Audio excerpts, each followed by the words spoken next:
Hey growers, what's up? It's Lucas, and today I wanted to show you how my plants are doing, and let me tell you, they're not doing the best.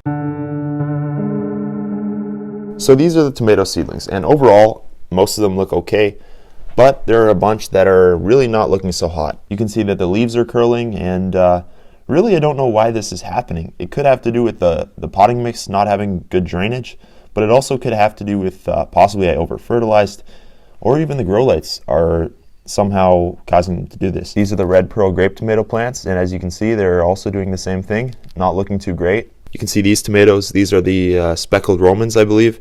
They're not looking too great either. You can see they got some white spots on their leaves, and that to me seems like it's an issue with sugar flow throughout the plant probably, which is probably caused by the potting mix not draining well. I have this grow light down here, and every 12 hours I rotate the trays. So I have 4 trays under there now, and at 9 o'clock at night tonight I'm going to swap it out with these 4 trays of tomato seedlings. And that way, with just one grow light, I can grow 8 trays under there. So the reason I'm doing this swap out method is because I have limited grow light space.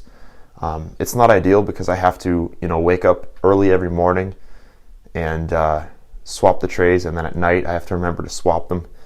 It's kind of a little time consuming and a bit of a nuisance, but in the end, it's going to be worth it, hopefully. I'm growing a large quantity of plants, over 1,000 peppers and tomatoes, and that's not even including the pumpkins and cucumbers that I'm going to be growing. So I just wanted to show you guys how things are going and that they're not going as well as they should be.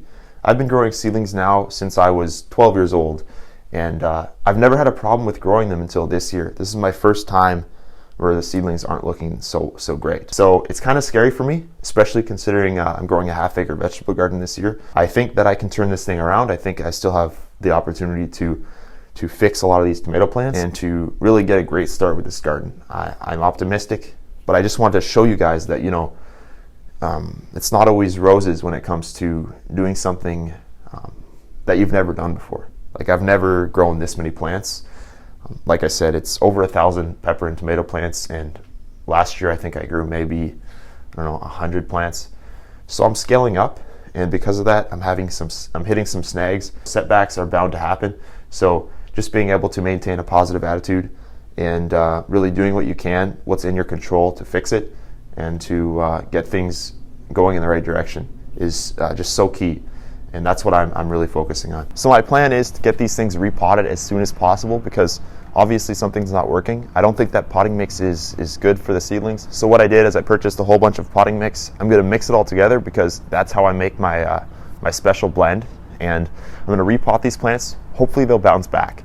I purchased over 1,000 cups, just these 9-ounce party cups, and I'm gonna be transplanting into these. So best case scenario is I transplant these plants as soon as possible, but the problem is it's just so cold outside right now. I live in Canada. It's still pretty chilly here. We're getting temperatures in the 10 degrees Celsius, so pretty low. I need it to be warm and humid. That's the ideal temperature, so I can bring these plants outside, get them transplanted up, because obviously I can't fit that many cups in my basement. Well, I probably could, but the problem is I need them under light, and I don't have enough grow lights, so I need to use the natural sun now. So basically I'm just kind of waiting for the weather to get better. I might transplant them today, some of the bad ones at least, because I don't know how much longer they're going to survive in their current environment. So once I've got all the plants transplanted into cups, I'm going to be taking them outside during the day, and then in the night bringing them back into the garage, because I want them to be protected from frost. So in order to transfer over 1,000 cups, obviously doing that individually is going to be next to impossible. I got a bunch of boxes here, and I'm going to be putting them in these boxes. This isn't going to be enough for 1,000 plants. So I got a box over there. I'm going to have to make some trays so that I can transport the rest of the cups. So it's kind of a nerve-wracking situation I'm in right now. I think things are going to pick up. I have high hopes, and if I can get these things transplanted, get them outside, get them acclimated to the outdoors so that they can use the natural sunlight to grow, I think that'll fix the problem. I'm excited because in less than 2 weeks, I'm going to have someone come and till the half acre for me. Right now it's just grass, so I need to get it tilled. And then I'm going to need to lay down the black plastic mulch and do a whole bunch of different stuff. Of course, I'm going to be documenting that process as well, so you guys can see what I'm up to. So Hope you enjoyed this video. Hope it gave you a little insight into, you know, what's going on with my half-acre garden. Things could go sideways, or they could progress as I want them to. So it's really a matter of a bunch of factors coming together and working in my favor. So thanks for watching, and I'll see you next time.